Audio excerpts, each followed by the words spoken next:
بسم اللہ الرحمن الرحیم۔ السلام علیکم دوستوں، ایک صحابی اپنی بیوی کی کسی بات کی وجہ سے بڑے تنگ تھے۔ وہ صحابی سوچنے لگے کہ کوئی ایسا طریقہ ہو کہ اپنی بیوی کو سبق سکھایا جائے۔ سوچا کہ میں حضرت عمر رضی اللہ تعالیٰ عنہ کے پاس چلتا ہوں، وہ ذرا جلالی طبیعت کے ہیں، ان سے جا کر میں بات کرتا ہوں کہ وہ ذرا میری بیوی کی طبیعت سیٹ کرنے کا کوئی طریقہ بتائیں گے۔ چنانچہ وہ حضرت عمر رضی اللہ تعالیٰ عنہ کے پاس آئے۔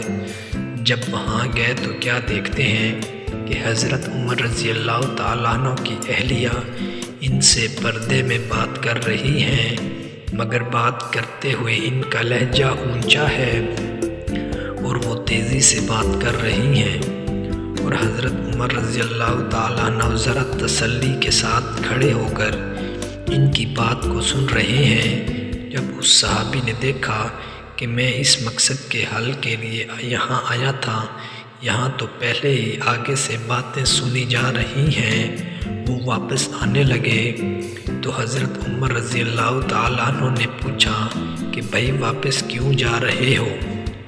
عرض کیا، اے امیر المؤمنین، جس کام کے لیے آیا تھا وہی کام یہاں ہوتے دیکھا تو میں نے سوچا میں واپس ہی جاؤں۔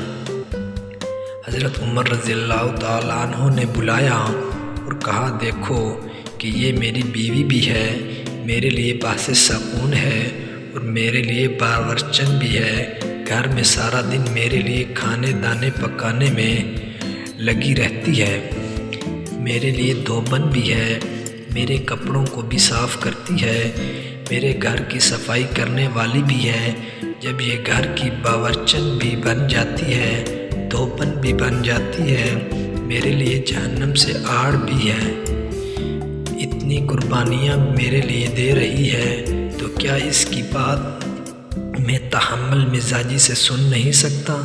وہ صحابی کہنے لگے، آپ رضی اللہ تعالیٰ عنہ نے میرے دل کی گرہ کھول دی، جب میری بیوی میری خاطر اتنی قربانی دے رہی ہے تو میں بھی اس کی بات کو تحمل مزاجی سے سننے کی عادت ڈال لوں۔ دوستوں، مثالی عزز دواجی زندگی کے سنہری اصول اپناؤ۔ تو دوستوں، اگر آپ کو ہماری یہ ویڈیو اچھی لگی ہے تو ہمارے YouTube چینل کو سبسکرائب کریں۔ شکریہ، خدا حافظ۔